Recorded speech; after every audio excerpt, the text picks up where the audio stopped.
To do calibration, move the mouse to the bottom, click AF, and then click Default. This will bring the camera to its default position, and then you will manually focus the image.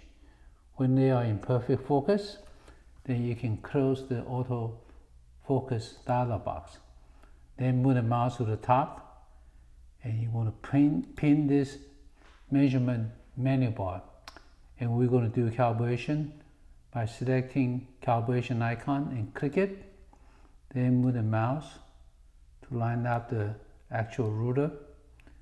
To be more precise, you can turn the mouse wheel to zoom in, and then hold and move to pan this image. So we want to line up center to center. When you're done with the first one, go to the next. And that's pretty good. And then you want to enter the actual size. Right now the zoom magnification is number 3 position, so we want to enter 3, and then the actual lens is 3 millimeter, and we want to make sure the units is correct, mm, and we click OK. And this is how you do calibration.